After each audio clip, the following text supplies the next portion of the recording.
इसहाक को देखिए परमेश्वर की सलाह मांग के करने वाला था।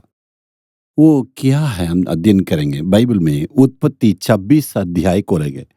पुराना नियम में देखिए कुछ वचनों को अध्ययन करना है, कुछ छोटे बच्चे भी निकालें। और उस देश में अकाल पड़ा, वह उस पहले अकाल से अलग था जो इब्राहिम के दिनों में पड़ा था। सो इसहाक गरार को फिलिस्तियों के राजा अबीमेलेक के पास गया। वहां यहोवा ने उसको दर्शन देकर कहा, मिस्र में मत जा, जो देश में तुझे बताऊंगा उसी में रह। तू इसी देश में रह और मैं तेरे संग रहूंगा और तुझे आशीष दूंगा, और ये सब देश मैं तुझको और तेरे वंश को दूंगा, और जो शपथ मैंने तेरे पिता का इब्राहिम से खाई थी उसे मैं पूरी करूंगा। और मैं तेरे वंश को आकाश के तारागण का समान करूंगा, और मैं उस वंश को ये सब देश दूंगा, और पृथ्वी के सारे जातियां तेरे वंश के कारण अपने को धन्य मानेंगे,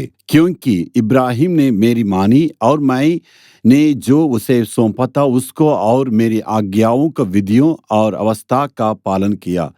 सो इसहाक गहार में रहा गया।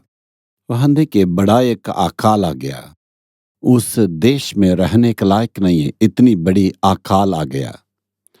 तब क्या करेंगे सोच के बहल देश में बलिस्ती के देश के अबीमेलेक के जहां शासन करे वहां गेरार में गया। उनके अंदर एक विचार आया, वहां मिस्र में जाएंगे, थोड़ा हरी भरी है। तब परमेश्वर उनको दर्शन दिया, कहा तू मिस्र में मत जाओ, मैं जिस देश में रहने के लिए कहूंगा वही रह। इसी देश में तू रहो, मैं तुम्हारे संग रहूंगा, आशीष दूंगा। प्रभु ने वादा किया, क्योंकि इसके पहले एक अकाल इब्राहिम के समय में आया था। इब्राहिम मिस्र देश में गया, वहां की घटनाएं तो बाइबल में लिखी हुई है। इसहाक के अंदर विचार आया होगा, जी हाँ, उस मिस्र देश तो अच्छा देश है, वहां जाने से इस अकाल से बच सकते हैं, ऐसे सोचा होगा। अभी एक अकाल का समय में आ गए हैं, है ना। कोविड-19 का कहते हैं महामारी है, उसके असर और आर्थिक गिरावट है, बेरोजगारी बढ़ गई है, बिजनेस कम हो गया, बच्चे स्कूल नहीं जा पाते हैं, बहुत विपत्तियों को देखते हैं। इसी परिस्थिति में क्या करेंगे। बहुत लोग विदेश में तो हिंदुस्तान में आ गए, जहां चेन्नई में रहने वाले अपने गांव में चले गए और फिर से चेन्नई में गए हैं। क्यों यहाँ आए हैं, वहीं पर रहना अच्छा है, ऐसे दुविधा में रह गए हैं। विदेश में जो आए वहीं पर रहना उचित कहते हैं। इस प्रकार बहुत ही संघर्ष में है। आज आपका परिस्थिति भी ऐसे ही रहता होगा, इस काम में जाऊं या इस बिजनेस करूं या इस कार्य करूं, इस परिस्थिति में क्या करना है, कहाँ जाने से बच सकते हैं, क्या करने से यहाँ से हम निकल सकते हैं। इसहाक के अंदर ऐसे विचार था, इस अकाल को कैसे पार करेंगे।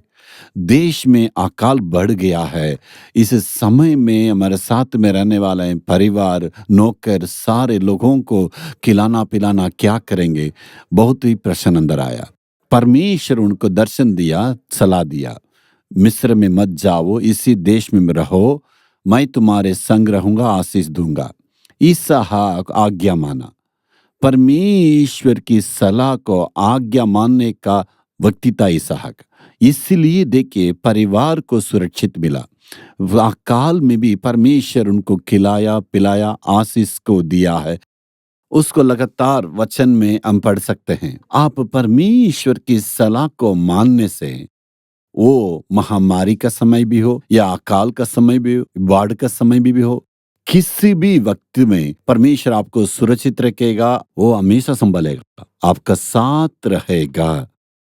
इस समय में हो सकता है बेरोजगारी बढ़ गई, और देखिए बहुत लोग कहते हैं परमेश्वर ने काम दिया है, पहले से अच्छा तनख्वाह में प्रभु ने काम दी है। कितने लोग ऐसे गवाह कहते हैं मालूम है। तब इस परिस्थितियों को पार करके परमेश्वर हमें आशीष देगा। इसलिए आपको डरना नहीं, परमेश्वर की सलाह को आज्ञा मानना है। इसलिए ध्यान दें।